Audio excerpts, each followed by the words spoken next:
Hey, this is DJ Max, and you're watching On the Mic Podcast with Jacob Lee. On the Mic Podcast.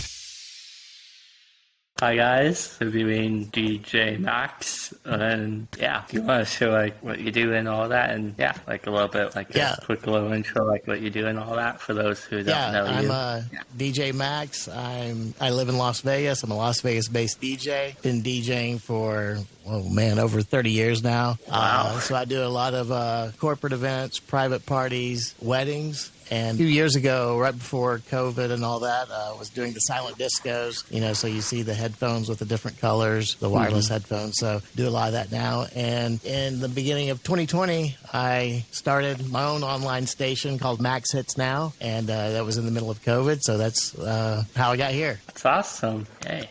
That's a nice little intro. Let's jump into the first question. It is, when you were a kid, did you even imagine you would be in radio? Short answer would be yes, because I got into it so early and I wanted into it so early. It was my first job I ever had. I was a sophomore in high school when I started. I went to a radio station for a career day, and it was me and two other students there, and I was just so into what was going on. I couldn't believe that I was getting to sit in a radio station with the DJ and talk to him and all that stuff, and made friends with the DJ and just started showing up basically every day after school. And I was basically there more than the people that worked there. Then finally they just gave me a job overnight, and this is when back when you had overnight DJs, and I was basically pushing buttons, playing songs, and wasn't talking on the air yet, but they gave me something to do, and that's when it all started. And I've had my hand in radio ever since for 30 plus years now. Wow, that's awesome. That's awesome that you're still doing it today. That's amazing. Congrats. Well, yeah, I dabble in it, so it's just here and there. I've never done it full time because I feel like I didn't have the skin to do it full time. I was the kind of guy I need to wake up in the morning and make sure I have a job. So I never got into it full time, but I've always had a hand in it in some way. That's awesome. I like that. And then how did you get into this radio industry? It started in high school, and then I figured out that I could get paid for it. I think that's what, blew me away, is that I can play music, get paid, and, have fun doing it. And then that kind of started into doing my, high school dances, and they pay me some money. And, being in high school and being a DJ playing music, that's pretty cool. Not everybody can say they did that. And then, I went to college and figured out again I could do college dances, frat parties, sorority parties, all the other parties, and get paid to do it. And that's basically how I, made my way through college. And it may have taken me a while to get through because I was doing those things. But I figured out that I can probably make a career doing this. So I majored in broadcasting. I have a degree in broadcast journalism. So I spent most of my career in TV news. But radio was always there. I was always DJing. I was always, doing a club, a lounge, a party of some sort. So, I mean, it's always been part of me. That's awesome. I like that. Then what do you like about getting to work for Audacy right now? What do you like about that? I just like being working in terrestrial radio. It's different than online. It's different than anything else out there. It's it's FM, AM radio, and now you're working on the HD channels and things like that. But it's a lot of fun. I mean, it keeps me in the game, so to speak. Especially with COVID. COVID changed everything. I haven't really been into the studio in over 2 years. I run everything from right here, which was very nice. We figured out really quickly how to work remotely and how to run things from home. We were very fortunate to be able to do that, and it's just amazing how far technology has come, because just a few years ago you probably wouldn't be able to do that. Yeah, that's awesome. I like that. And then what's your favorite thing about getting to run the big board? What do you like about running that? It's fun running a broadcast console, I guess. I mean, it's a lot of fun knowing that, you know, you hit a button, you play a song, and, you know, it's going out there. I think my favorite thing as a DJ is the live DJing, the live gigs, like out at parties, because, you know, you mix a song, you blend a song, and you get that reaction. You see the reaction, and it, you know, you get that instant feedback. And in radio, you don't always get that. I mean, yeah, you got your phones or whatever, which I haven't done music radio in a long time. Been doing more news, talk, and sports. But yeah, when you're DJing a party, especially in Las Vegas, you know, it's a lot of fun, and you see the instant reaction from what you're doing. That's good. And when you started doing the board, like, what was your like reaction? Were you like a little bit nervous, a little bit, because like one button can possibly make the station go offline or something like that? Well, like I said, I'm a lot older than, you know, some of these boards that are out there now, and I remember I started with the dials, the pots, you know, and it was an old station, and, you know, there wasn't much to it. Like the board I have here at my house, I mean, there's more to this board than the board that I started on. But yeah, I mean, once you learn the board and run the board, and I think that's very important, even when you get into the industry. If it's your first thing, is learn the board, learn how it operates, learn why you're doing something. Why am I pushing this button? Why am I doing this instead of that? Like, you know, just don't push a button to push a button. Understand why you're pushing that button, what are you doing? It's always, you know, terrifying the first time you crack the mic or open the pod or however you want to say it. But yeah, my thing is, especially now being a board op producer type, you have to learn how things work. You have to learn how things are routed and why they're routed that way. And so, yeah, it's always fun to get on the board, get on the console, and make things work, make things sound good. So it's especially as a technical guy like I am, that's what I like to do. That's good, like that. And what did you like about getting to be on the station 98.5 KLUC? What did you like about getting to be like a DJ and getting to talk on you? I board op for them. They needed someone, and I was basically in the building at another station, so, you know, I kind of watched their stations a couple of times. And then one weekend I got to actually, you know, do a shift because they needed help that day. And yeah, it was great, especially, you know, living in Vegas, and, you know, 98.5 KLUC was the station. So even though it was one time, you know, I was really fortunate enough to be able to do that, and it was a lot of fun. That's awesome that you were able to do that. And yeah, you know, it's nice being in a group of stations like that. Even though I was down the hall, you know, they could still use me and utilize me as one of their own. That's good. I like that. And what do you like about getting to work with your coworkers? What do you like about like that? You know what? I don't see them because I work from home, and as a part timer, the full timers are never there. And like I said, you know, it's been over 2 years now that I work from home, and I produce a morning show Monday through Friday, and I haven't seen him in 2 years. It's kind of crazy how it works. Like I said, I'm very fortunate to work from home and to be able to do what I do.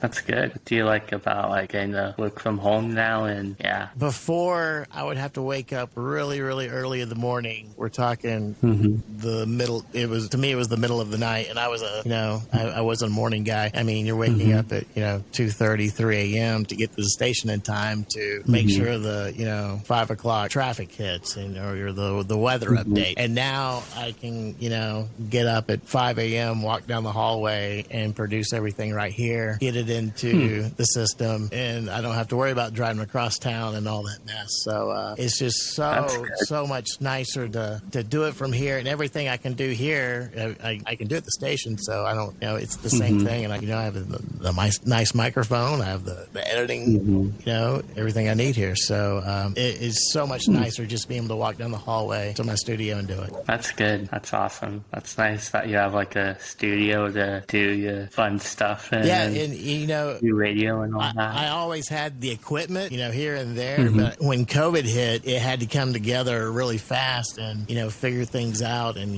how am I going to be here and you there and someone over there and how are we going to make this work and get it to the station and sound like we're still in the studio. And it was, you start putting all the stuff that you collected over the years and start putting it together and somehow make it work. And that's exactly what we did.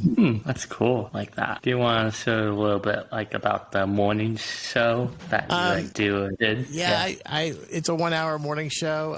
Actually, I put in the weather forecast. We get it from a local TV station here. I edit those. I put them in. The traffic reporter is actually at the station. He does his own thing. I just board off the 2 hours prior to the morning show, make sure everything's running on time, make sure we're not missing anything. And then at 8 o'clock, we do Vegas at 8 and with Alan Stock, and he's at his home studio. I'm here. We connect. And we do an hour show. We take calls, or he has a guest on that usually calls in. So that's remote. That's through the station that I get that call. I have my backup here. I use my phone for a backup, and I have a telco channel here on my console. So if something does happen, I can make that phone call as a backup. But yeah, it's pretty cool that I'm sitting here, he's sitting there, the station's over there, and we're broadcasting on AM radio. That's amazing. Yeah, that's really awesome cool. that you're.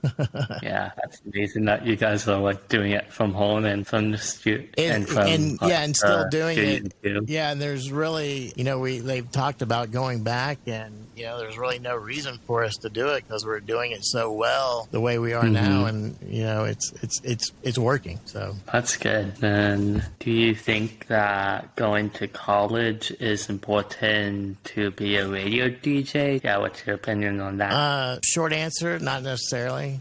Especially to be a DJ these days, all you need is TikTok or a good Instagram account. But I always felt like I needed that for myself. I wanted that. I wanted it for my what I did in TV news as a photojournalist. I wanted that credential as well. So no, I don't think you need to have a college degree. Do you need some type training? Yeah, sure. Go get a 2-year degree. Go to a broadcasting school. There's ways to do it. Make a friend at a station. Become the station mascot or whatever they're doing now, the promo team. Just get a foot in the door. Yeah. And as long as you get a foot in the door, I mean, you're going to make your way in and make friends and show them what you can do. Yeah, I like that. And plus, it's easy to do a show on your phone now because of Amazon. They did AMP. AMP, yeah. And now I've checked out AMP. Yeah. It's crazy. Yeah, you can do AMP. You got a radio station in your pocket now. Twitter has Spaces now, so you can do Twitter Spaces. AMP. I checked out AMP. That's really cool. I mean, it's pretty amazing what can happen. You can play music, talk on the air, get someone else on the air with you, and it's pretty wild how far we've come just in the past 2 or 3 years. And starting Max Hits now, that I started that in the middle of COVID, at the beginning of COVID, and because I had the time to do it at the time, and it's crazy what you can do now with audio over the web. It is like that. It's crazy and awesome that Zach's saying. It's crazy and awesome all at the same time. Yeah. Yeah. I was surprised that that he's not doing his syndicated show anymore, and that he's exclusively doing the show on AMP. That's amazing.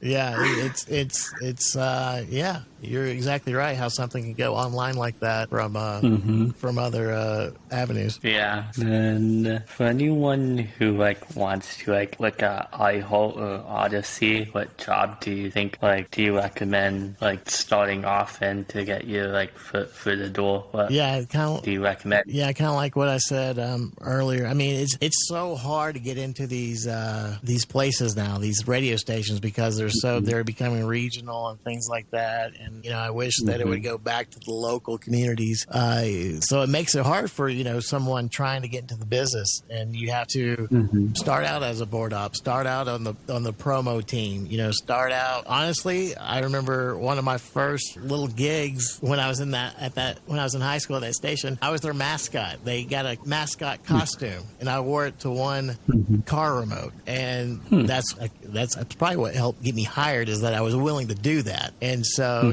once you're willing to do that and, show that you can do things, if it's the mascot, it's the promo team, learn the board, learn something else, learn editing. I think editing's huge. You got to be a good editor now. You have to be a fast editor. So, learn those things, learn everything you can, and, make a friend and show them what you can do. I like that. Then what is your favorite thing about getting to run your internet station, Max Hits Now? What do you love about that?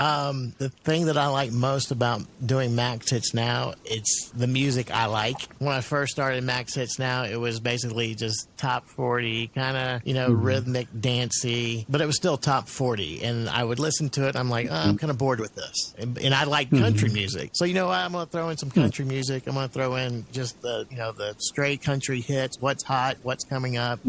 And it kind of became a mash of pop and country. And I started calling it kind of like a pop and country party. And so I was like, okay, nobody I know on FM radio is doing this. If they are, I don't know about it. It's not a format you would hear on commercial FM radio. So I kind of tweaked it to where, this is pretty cool. I kind of like this. This is all right. Like I would listen to it, getting ready in the morning, or, a friend would listen to it, on their way to the club that night. I don't know. I like it because it's not too top 40. It's not too country. It's kind of a blend of both. And it's the hits. I mean, you're going to, every song is going to be a hit. And I kind of like use it as a promotional tool for, my other DJing with corporate events and private parties and the silent discos. So, if they, hey, what do you play? Oh, well, just listen to this.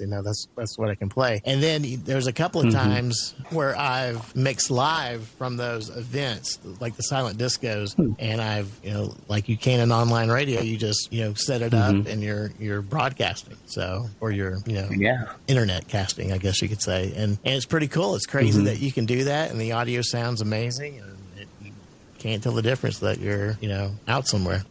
Yeah, you're doing an amazing job with the station. And I listened. I think I discovered it on Mixcloud when you were oh, really? Doing that, and now that, not doing it on Mixcloud. Yeah, I listened to it off and when on. I first started, I didn't know much about internet radio and how it worked, and I had to do a lot of research. And that was the thing.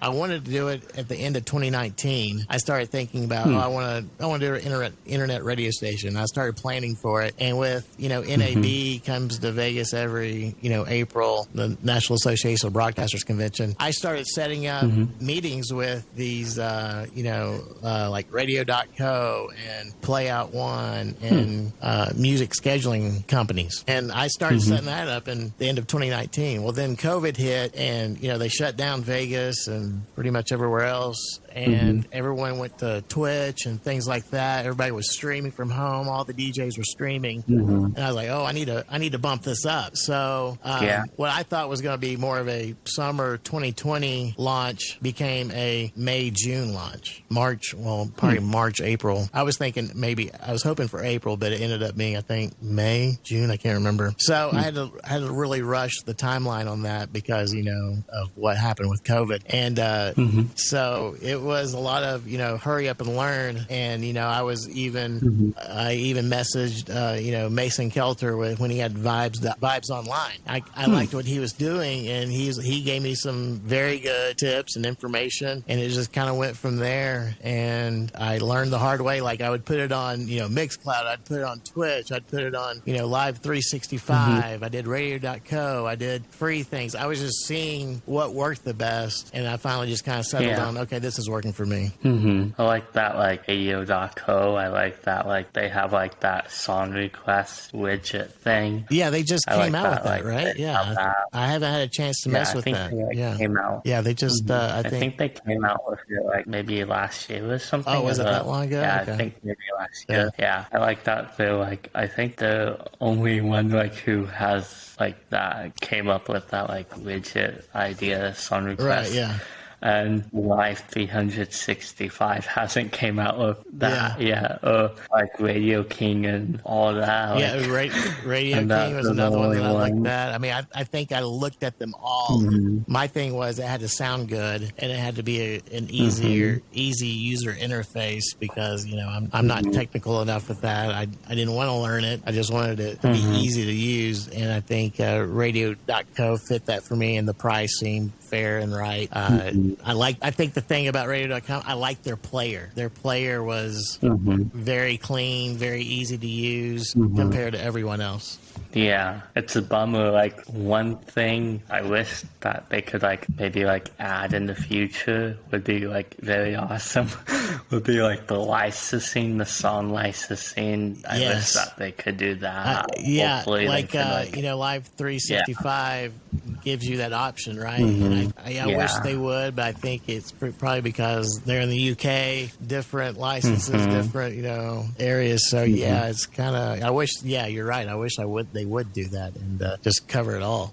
Yeah, that'd be nice. Hopefully they can somehow maybe talk about that and get that rolling, or come up with an idea like some kind of idea to maybe put that out or something sometime in the future. I wish there would be some awesome. kind of just blanket license that would handle it, which I'm sure there is. I just don't know about it, or probably don't want to afford it. It's crazy that music licensing for internet stations expensive, $1,000 or something is something I don't want to do right now. Then, do you think it is important to post content on social media as a DJ or as a station? Do you think that's important? I think as a DJ, as your brand, yes, very much so. I think because DJs, what are they? They're personalities, and I think you need to show your personality on social. I'm the world's worst at it. I don't post nearly enough like some of these DJs do and personalities do. To me, it's a time thing. But yeah, I think that if you should totally use social as your branding, and keep it on brand, and do as much as you can, as often as you can. I'm the world's worst at it, so don't listen to me. But there are some guys and girls out there that do it very, very well, and it works for them. It does. It's nice that Marie is doing the Radio Fam. There's that, for example, to look at the Radio Fam and listen to the podcast that she's doing too, and come up with some ideas. So that's nice that Marie has the Radio Fam and the podcast that she's doing. So those are two examples to come up with ideas. And podcasting's so huge right now, and if you got something to talk about and you think somebody wants to listen to it, absolutely do it, especially if you can get that following. My problem is I don't have anything anybody needs to hear or wants to hear, and I don't have the time to do it. So it's podcasting, social media. It's the thing to do and the way to go right now. I like that. And then, do you think it's important to connect with other DJs? Do you think that's important? Absolutely, especially in Vegas. In what I do, it's always you got to know, you got to have a network to work with, and it's good to know as many guys as you can, because they're going to help you out get the next gig, or if you need help with covering a gig, or you need help with, hey, what was that song, or what was this and what was that mix you played, or did you hear this or that, or any technical issues, you should definitely have that network of DJs that you can rely on. I like that. And then, for a fun question, what's your favorite ice cream flavor? Man, I am so boring. I'm just a chocolate guy. That's good. But, if I'm going to do a soft serve type thing, it'd probably be, cheesecake. That's good. For mine, I like cake batter from Cold Stone. Oh yeah. And then I like the plain vanilla ice cream from Costco. And then I like chocolate too. See, you got it down, yeah. Those are the good ones. Yeah, they all. Then, what do you think radio will be like in 5 to 10 years? What do you think? Oh man, I'm be? probably the worst person to ask this. I hope it's better than it is now. I think radio is going through a transition right now. I hope it goes back to the local markets, the local stations, the local DJs, but I don't see that happening. Yeah, it's hard to say. I don't know. With the way it's going now, I think it's going so far away from being local that it's not helping the local market enough. And I wish it would go back to the local market, to the local stations, to the listeners, and be your hometown local station. That's where I would love for radio to go back to. I interviewed Sam, aka Nugget, with Q102, and he said something like, I like what he said, like the stations, and they need to stop competing with others, and stop worrying about who's the number one station, and come up with a way to get listeners to not use social media, go on social media a lot, and or something like that. I like what he said about that. Well, I think that you can listen to music so many different ways now. I mean, you got Spotify, you got YouTube, there's so many other ways to listen to music. And I think, radio has always been about the personality, the DJ that you connected to on the radio, that you heard on the radio in your car or, in your earphones. I wish that it would go back to connecting with that local DJ. And when you connect to that local DJ, you want to go see that local DJ out in your local community. And I feel like we're so far away from that right now. And I don't know. Like I said, I'm probably the last person to be talking about that, but that's just how I feel about the radio industry at this time. Yeah, I like it. I like what you said. Thanks. And then, I mean, what are other guys saying? I mean, you've asked other people that. What do they say about it? Maybe something like what you're saying right now. Like it's kind of a little bit hard to tell what it would be in 5 to 10 years. Yeah, it's something but like I think that. They're not doing as well as they want to do, and I think that it's because they're taking it out of the local community. And if they would start putting it back in, they might see something there. Yeah, that's good. And then, who in radio would you like to give a shout out to? Man. It can be anyone. Well, I said his name earlier. I'll say it again. Mason Kelter. I've never met him. We've chatted online. He gave me a lot of tips, a lot of points for online radio, which, I was new to. So, yeah, Mason, he helped me there. But, yeah, that's about it. That's all I can think of right now. That's good. And then the last and important one is, where can everyone follow you and check you out? Follow me on all things social at DJ Max Live. So that's Instagram, Twitter at DJ Max Live. If you want to check out Max Hits Now, you can check out Max Hits at Max Hits Now and MaxHitsNow.com. And you can also check out DJMaxLive.com. So they go both ways there. So like I said, I'm not active on social like I should be, just because life gets busy.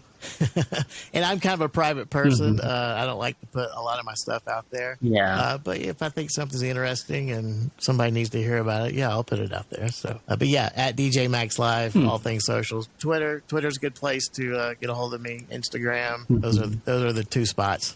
That's good. I want to ask this real quick. How did you come up with the name Max Hits Now? I think that's a pretty cool name. Oh, thanks. I appreciate that. At a restaurant one night, thinking, man, I need a good name for this. I just need something that, reflects what I'm doing, kind of reflects on me as well. And I was thinking, what am I going to do with this? It's going to be Maximum Hit Music. That's kind of like the plan, Maximum Hit Music. I was thinking, Max Hits. I mean, it just kind of came to me. It really just came to me out of nowhere. So I was like, Max Hits Now, because, that's what I do. I'm DJ Max. I'm just going to play the hits. So, and they're going to be readily available. It's going to be commercial free. So Max Hits Now. Here we are. That's Thanks, good. Man. Like that. I appreciate that. I wish I could do more with the station. At the time, I thought that I would have more time to work on it, and with being home more. But now things started ramping back up. I update the music. I update the music every week, so it's always a hot song. I mean, you're always going to hear a good song on there. That's the thing, and it's always going to be up to date for the most part. Yeah. And I wish I could do more live stuff on there, because obviously I have the means to do it. I just wish I could just had more time to do it, and do a radio show. radio, every weekend or, whatever it was. But yeah, I wish I just had more time to do it. And one more thing about Max Hits Now. I like you'll hear a new song, 2 times an hour that you might not hear on other stations. And it's more like, something that's trending on TikTok or something that quite hadn't hit the charts yet or something I like that I think that's going to hit. And I kind of use that as a let's see how good I am type deal of picking the hits. And it's pretty good so far. And I think it's cool because you're going to hear something that, the FM stations probably aren't going to be playing. That's good. It's nice getting to discover new artists and new songs to listen to. I like the logo of like the station too. Like I had to actually, I needed a logo, and I went on Fiverr, and I found a guy on Fiverr to do it. And man, I thought he did a good job for what little direction I gave him. And he was in the UK, and that's another thing. I think the UK does internet radio much better than we do here. I think they have it figured out a lot better than we do, which is really interesting to me. But they know what they're doing, because if you research a lot of this, a lot of it is happening over there and not here. Yeah, that's interesting. That's cool.